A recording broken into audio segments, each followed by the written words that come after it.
Welcome to Zestful Aging, where I interview inspiring and fascinating women who talk about their projects as well as their own lives as evolving women. I'm your host, Nicole Christina. And if you like the podcast, you'll love my newly updated companion online course, Zestful Aging, Simple and Sustainable Habits for Health and Longevity. Learn more at NicoleChristina.com. Well, I have my coffee in my hand and my little Jack Russell Sparky right beside me. So let's begin. Today we have Dr. Jane Barratt, who's the Secretary General of the International Federation on Aging, which is an organization in formal relations with the United Nations and the World Health Organization. With over 35 years' experience in the field of aging and disability across sectors, she brings to audiences her insight into the new frontier of thinking and action with and on behalf of older people. The recent IFA 14th Global Conference on Aging, which I was very happy to be a part of, was in Toronto and attracted some 1,200 delegates from 74 countries, focusing on themes such as healthy aging, ageism, addressing inequalities, and age-friendly environment toward the WHO decade of healthy aging. Jane, welcome to the show. Thank you, Nicole. It's lovely to be with you and your listeners. I just wanted to start by asking, have you recovered yet? I don't think anyone ever recovers from the joy and the passion of being amongst interested people in the field that you're passionate about. Well, there was so much energy and, it was so interesting, but just sitting down next to delegates, and I don't know if it's because, we're all on the same page and we're really working for healthy aging. There was such a warmth and connection amongst the delegates. Is that typical? It's typical of our conferences, Nicole, and there's some just wonderful sort of snippets that will remain with me always. And one of them was an older delegate who came up to me on the first day and thanked me because someone generously donated money so she could attend.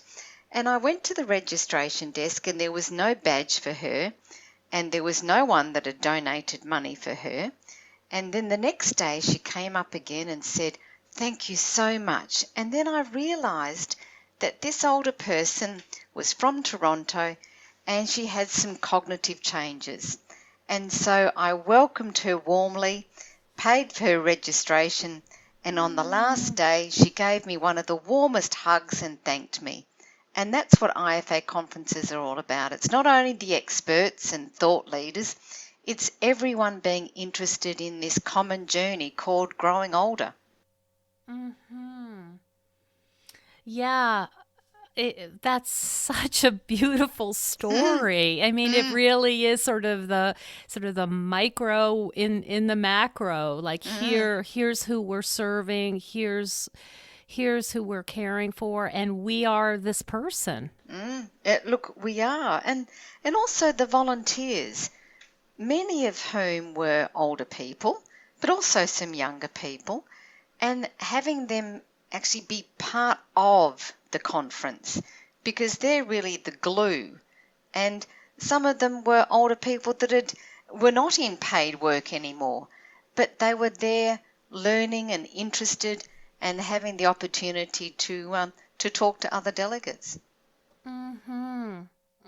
I see. So it sounds like you're very in tune and aware of the individuals and as you say, the glue that brings this conference together, in addition to, obviously, the research that is coming from all over the globe, all over different academic places. And you're sort of doing two things at once.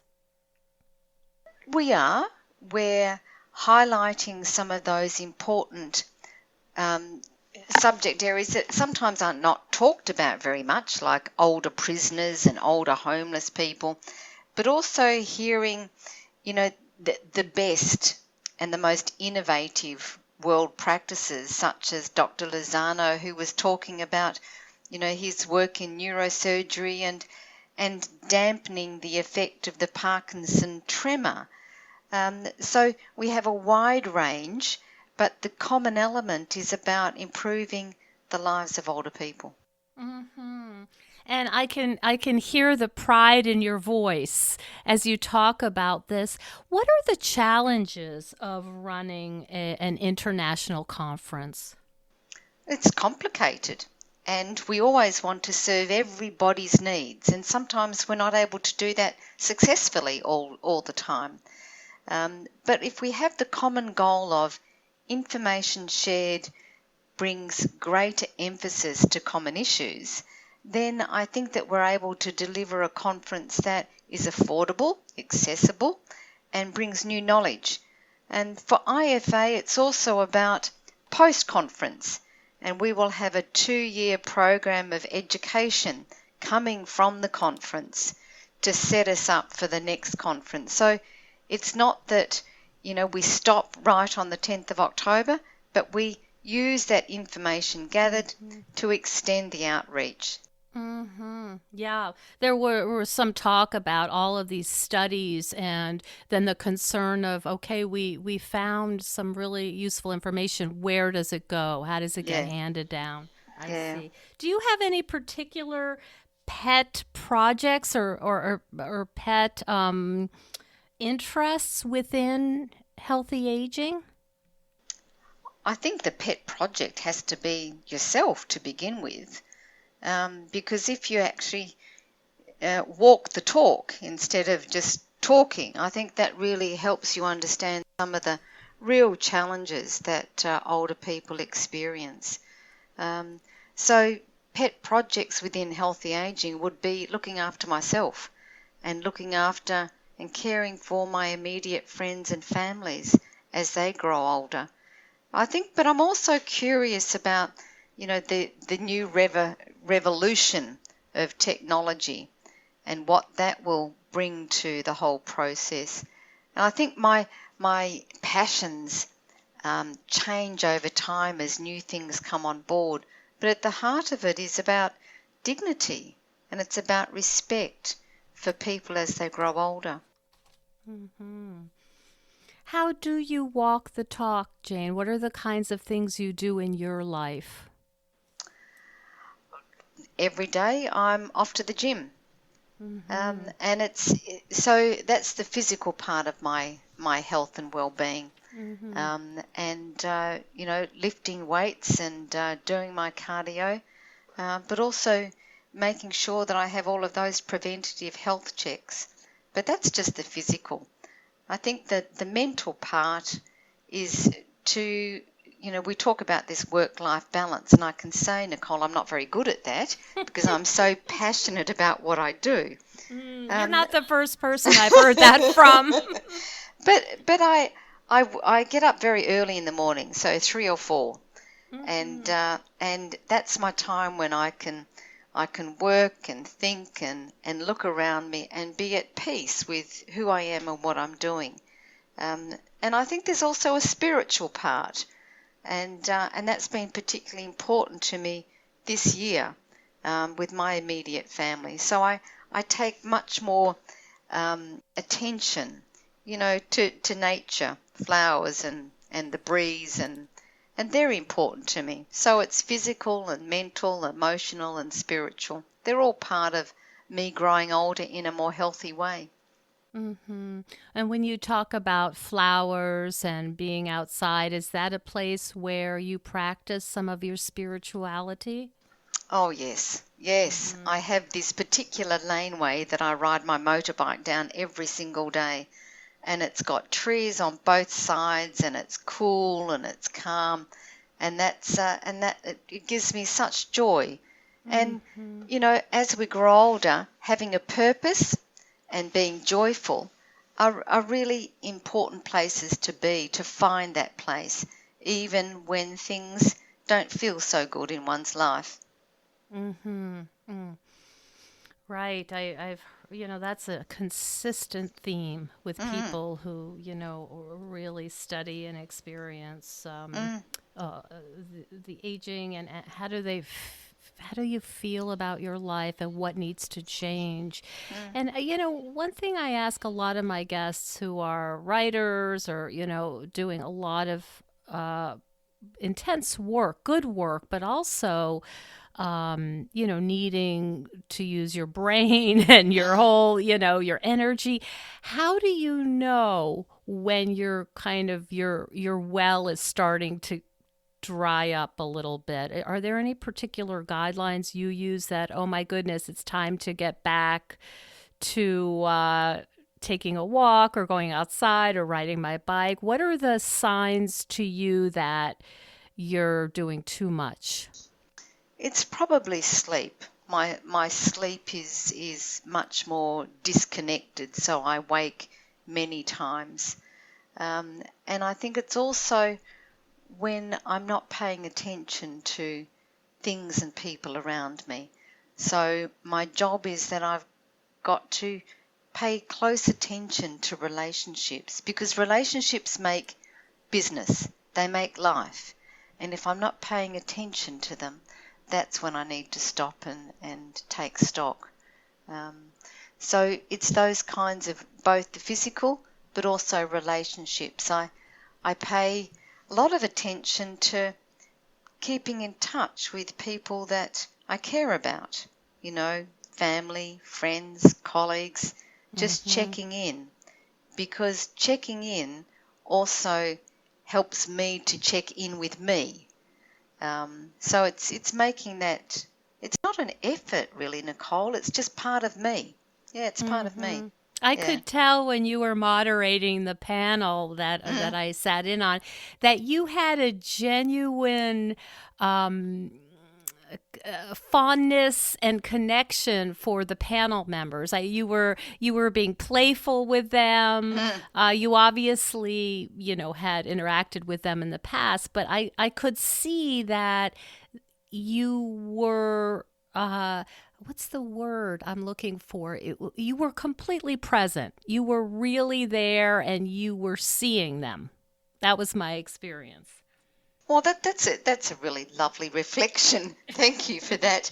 Um, and I enjoy being with people and hearing what they have to say.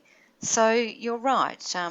One of my loves is moderating and being around people that have a common interest, because they often have the same belief systems Mm-hmm. that Mm-hmm. you have, and I find it's nothing in life is too difficult, because I wake up happy.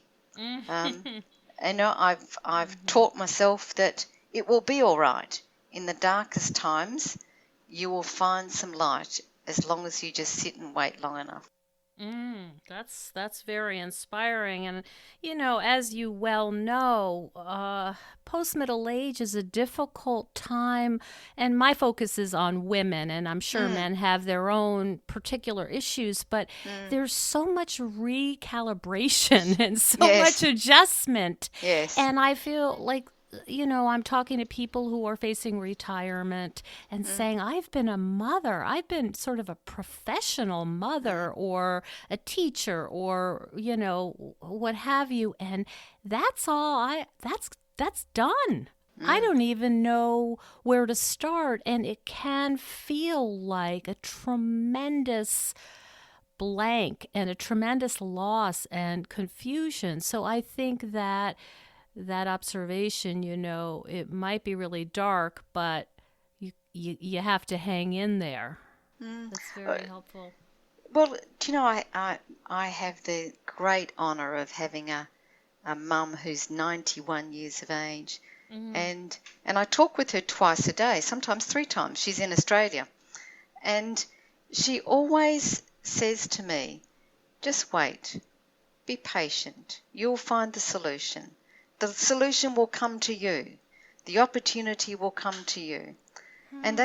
that's absolutely true. Sometimes we push, in fear or Striving. concern. Yep. Yep. And sometimes it's worth just putting a pause on it for a while and just watching and waiting. And it's quite often that the solution or the opportunity just comes to you in a different way that you expected. So it's interesting to talk to you about this as somebody who is a scholar and, very involved in research, on the cutting edge of research, and yet you're telling me it's not all brain work. It's not all an intellectual problem to be solved. No, it's not. No, the academics would like it to be, um, and evidence is so very important and it's essential. However, um, if someone is not able to drive themselves to their appointment to get the necessary treatment, then the system is broken further up the line because we've failed to recognise that older woman living by herself. Because neighbours, when I was growing up as a wee one, I knew all my neighbours. I knew, Mrs. Opie next door and Mrs. Carroll and Mrs. Thames, and we grew up in that community. And communities are quite different now. So I think evidence is essential, and we need to look at also the social structure in which we live. Absolutely. How did you start getting interested in doing aging research? Has that always been something that you've thought a lot about, or was there sort of a turn in your career that led you here? That's a great question. I've got a bit of a checkered background. I've done all sorts of things, but my main professional interests have been in aging and disability. And it was primarily because my brother was born with a heart condition. And that was because Mum, at that time, came in contact with someone that had measles. So Paul had a heart condition. And so in my early academic career, I studied caregiving and carers because I was one of those child carers. And then that led me to be curious and interested in the kind of models of services that supported older people. And since then, we've really moved such a long way down the track in the development of models of services, but also starting to look at this whole area of ageism and age discrimination, those groups of people that are marginalised and isolated for different reasons, like older women. And so it's been an easy journey, and I've loved every minute of it. And it really reflects, I think, Nicole, our own life. I was talking to my mum earlier this week, saying it's the cycle of life. I see my nieces and nephews having their own children. And this year in particular, I went back to Australia and with my mum and siblings cared for my dad until he died. And so if you're very lucky, you have the opportunity of being and seeing this whole life cycle. And so I feel very privileged to be part of this process still, living and also researching and advocating. Are you finding that outside of sort of the bubble of people who think and care a lot about healthy aging, are you finding that sort of the average person is thinking more about this in ways of planning for end of life? Is that your sense, or do you feel like we still have quite a ways to go to acknowledge and accept our deaths?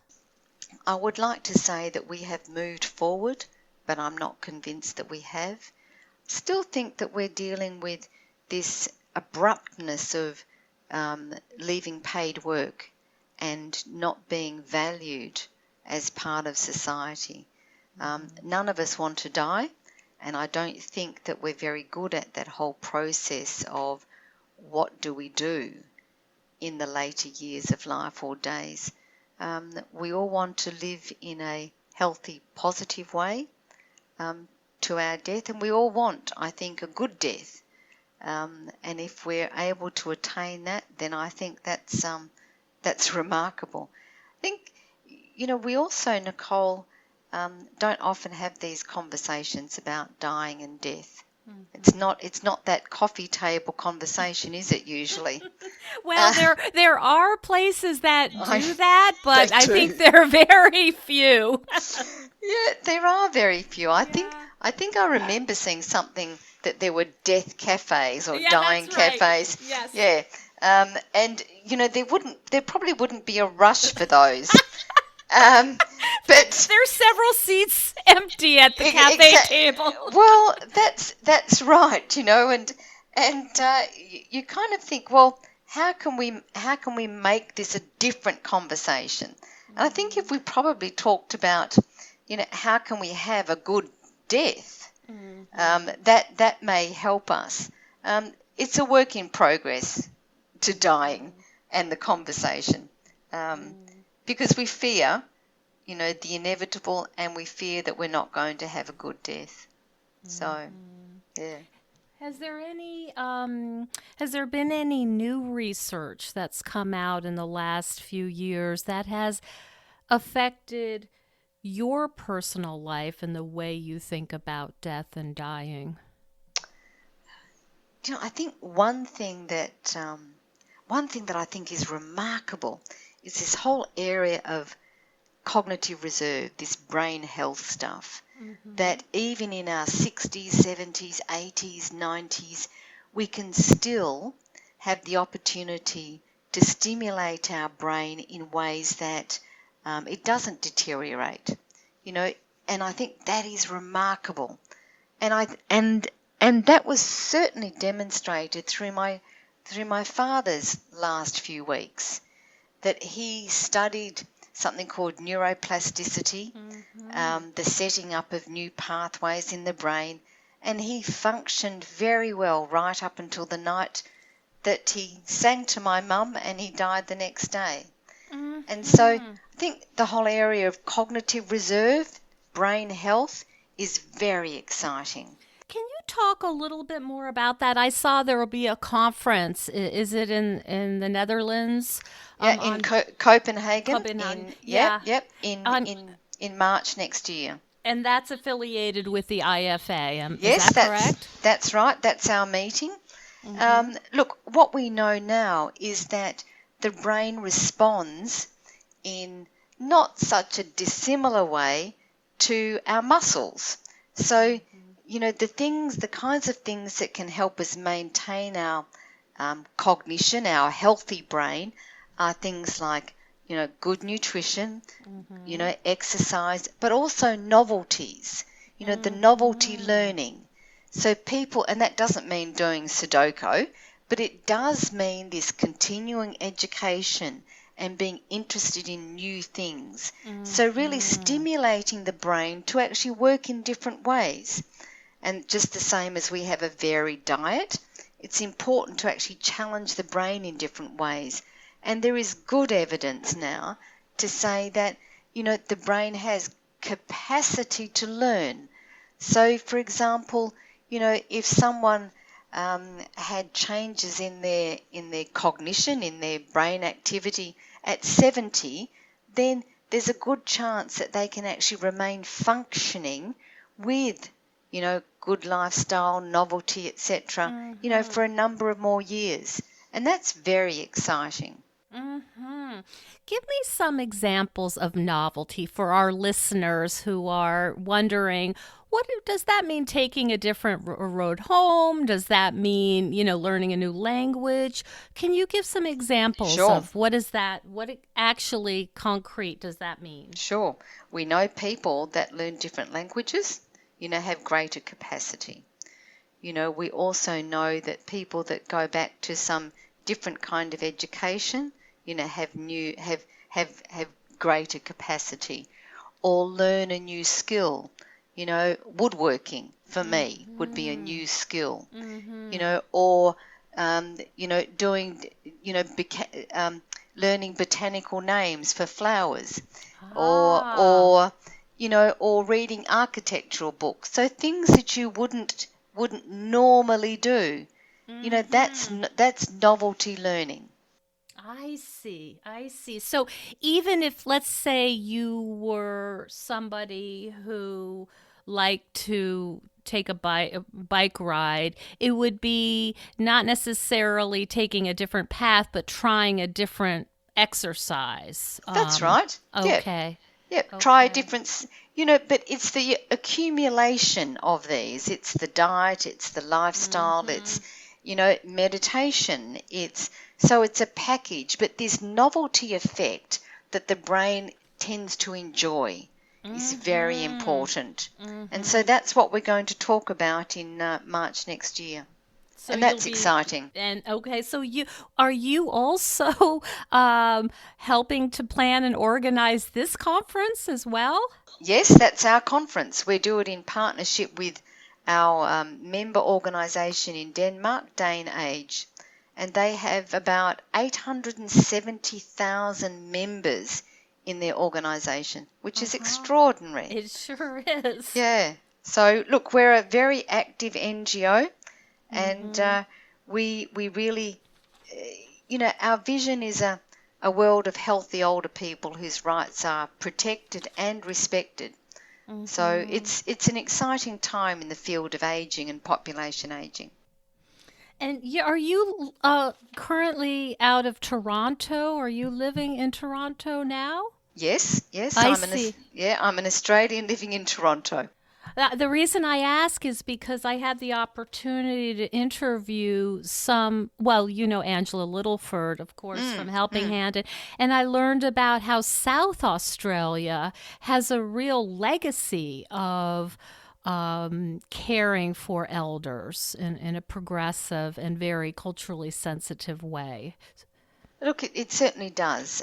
South Australia does, but I think, because, Australia is based on a national model when it comes to aged care, then what happens in South Australia is communicated around the country. And I think Mm-hmm. that's a very good thing because lessons learned actually improves the ability to replicate and transfer good knowledge. Mm-hmm. So do you get caught up in trying to um, uh, look at policy and say, here's the data. Look at all these researchers. Look at this data. How do we get this to be implemented by governments? Is that part of your Yes, it job? is. It Yep. is. So Yes. tell me a little bit about how that works.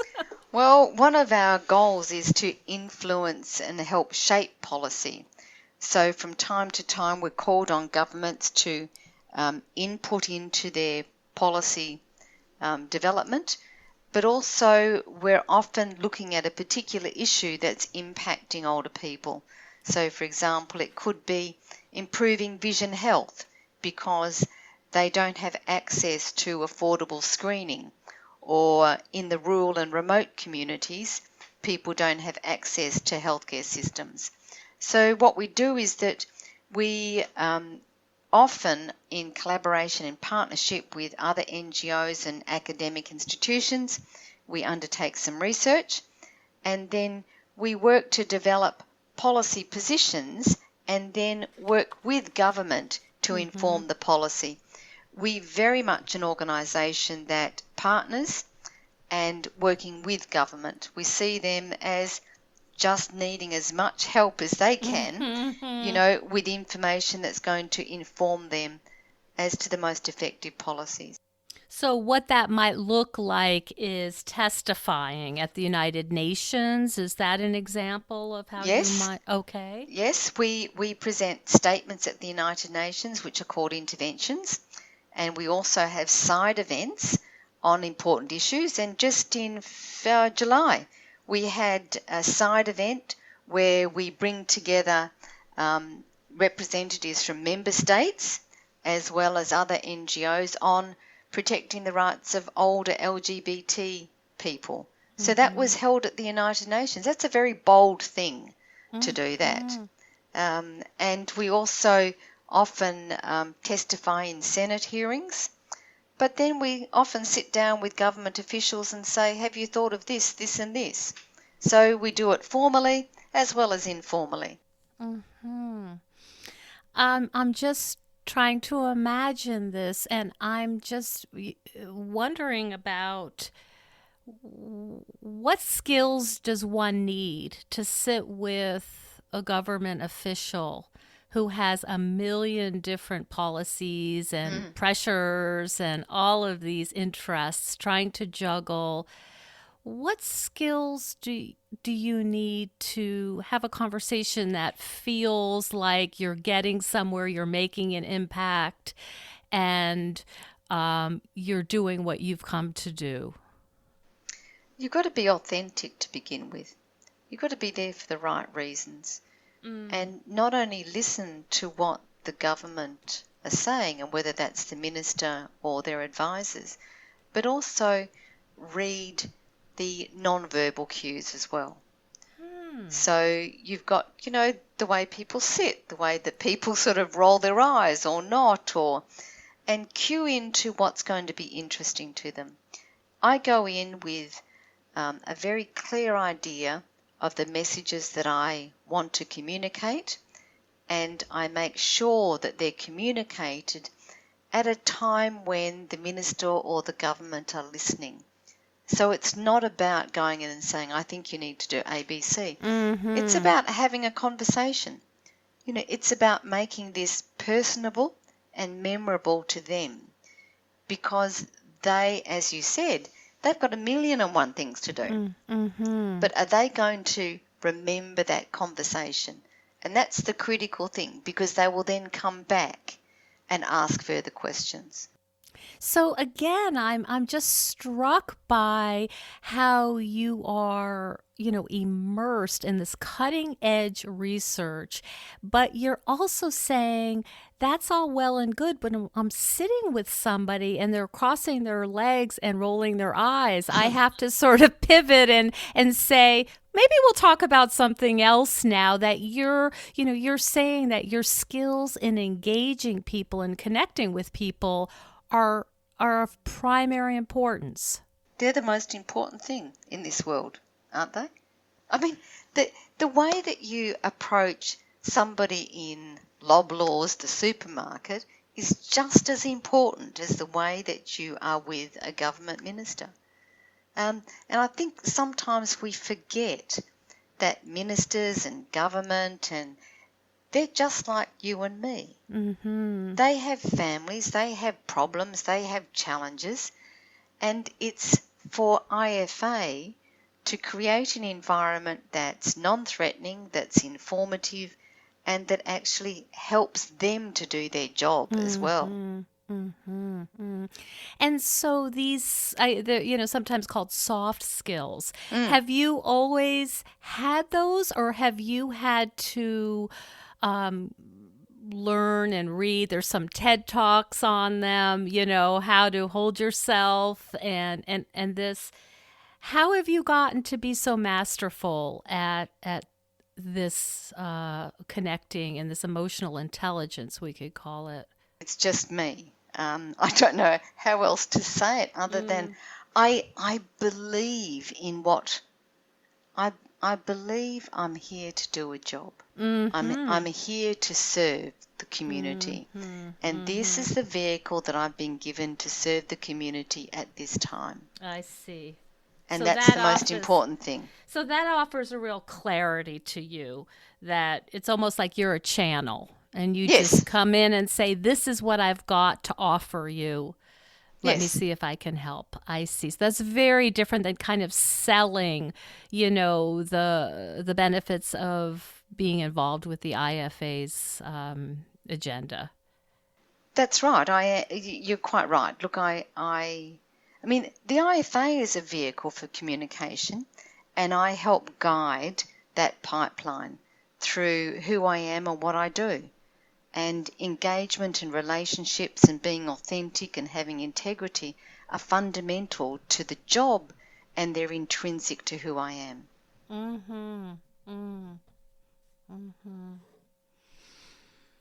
Well, that's just really fascinating to me. I did, of course, as a psychotherapist, that making connections and helping people feel understood is very important. But at this level of scholarship, I think if you don't mind me saying, I think it might be rare for people to have both those lobes running at the same time.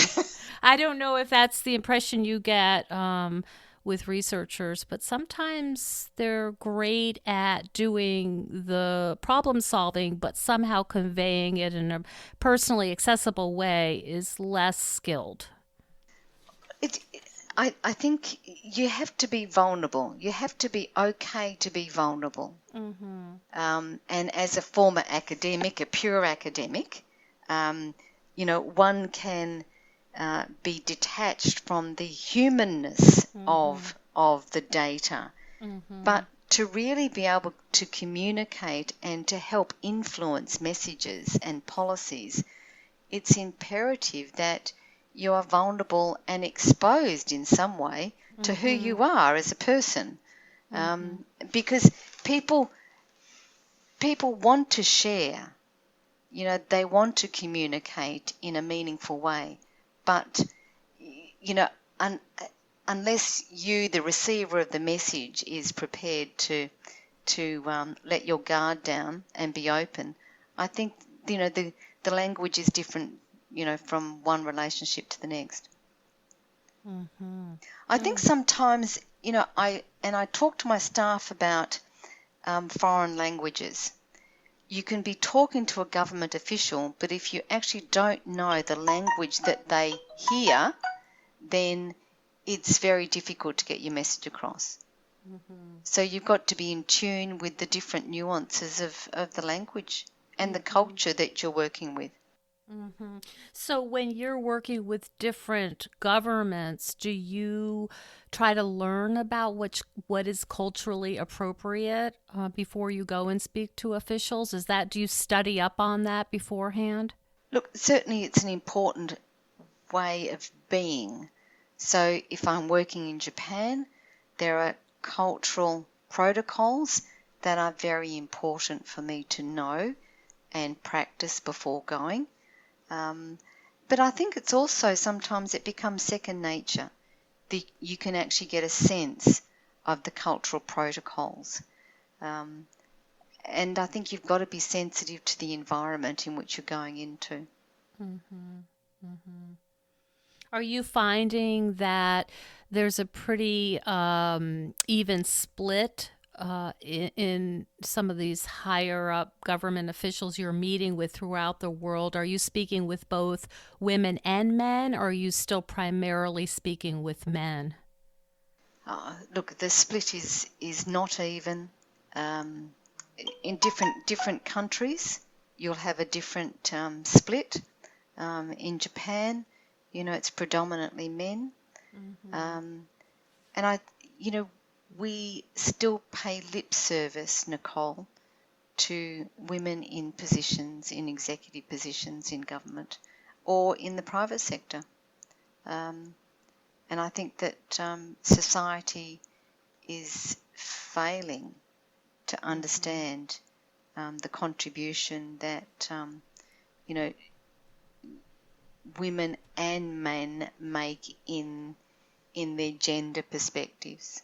And I think it is quite different. Both are incredibly important and valuable, but I do think that women are not in positions of importance from time to time. So it's interesting. I'm thinking about you interacting with government officials, talking about ageism, Mm. where there may also be sexism going on at the same time. Yes, Mm-hmm. all of the isms. Mm-hmm. We seem to have this intersection of isms at the moment. And I think we've got to be very careful in terms of how we characterize situations. Um, and I've always gone into situations being well aware of the isms. Um, but confident in what I have to say and who I am as a human being. Mm-hmm. Well, that is a lovely message. Is there anything else you'd like to share with our listeners who are primarily women, post-middle age, trying to figure out and navigate this whole metamorphosis? Anything else you'd like to share? My personal journey has never been smooth. However, through the twists and turns and ups and downs, it's made me the person that I am today. And I know tomorrow there'll be subtle changes because something else has come into my life.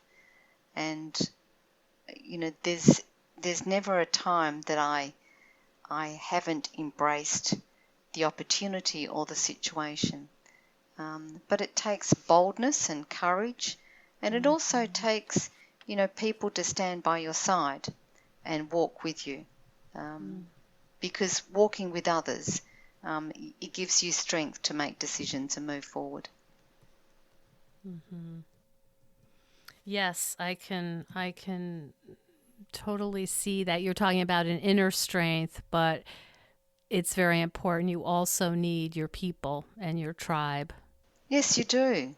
You do. And that tribe may be one, maybe two, maybe different members of the tribe for different things. Mm-hmm. But it's also you reaching out, as I did today to a friend who's moving to the United States, to just say, I'm just checking in. How are you doing? Mm-hmm.